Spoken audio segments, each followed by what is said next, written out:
The Jewish Leadership Council, Simon Johnson, joins me now from Westminster. Now, thanks so much for joining us, Simon. Is Sadiq right? Could it cost him votes this Thursday? Well, he obviously takes the issue very seriously. He's much closer to the doorstep than I am. And if he's saying that, then clearly he considers that there is a risk. And he's obviously hearing such comments from those people that he's speaking to when he goes around on the doorstep. What are your thoughts? What do you think in terms of Ken Livingstone's comments? He refused to apologise over his links to Hitler and Zionism. Should he have apologised? Yes, he should. I think that anybody who, in attempting to defend a colleague from anti-Semitism, who praise in aid Adolf Hitler to make their argument, is either crass or insensitive or malicious or potentially all three.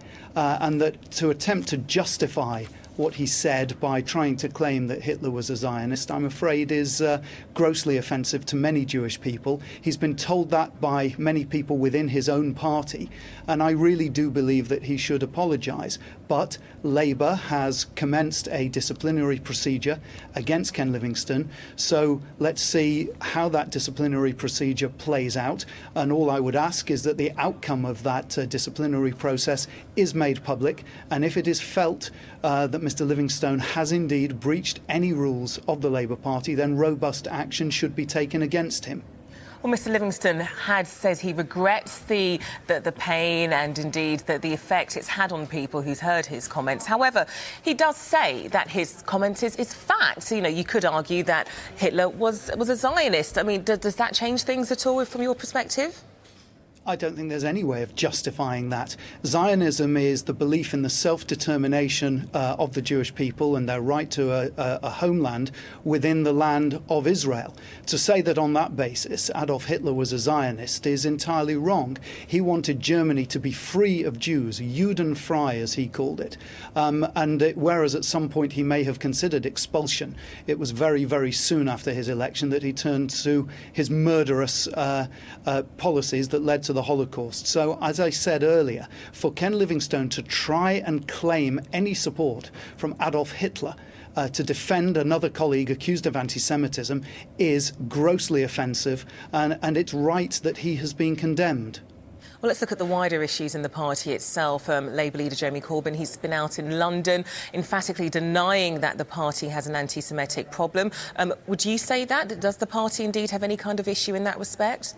Well, there have been a lot of incidents that we've seen in the news and that you've reported over the last few weeks. And Mr Corbyn has clearly felt it serious enough to commission not one but two inquiries. There's already an inquiry ongoing led by Baroness Royal into allegations of anti-Semitism at the Oxford University Labour Club.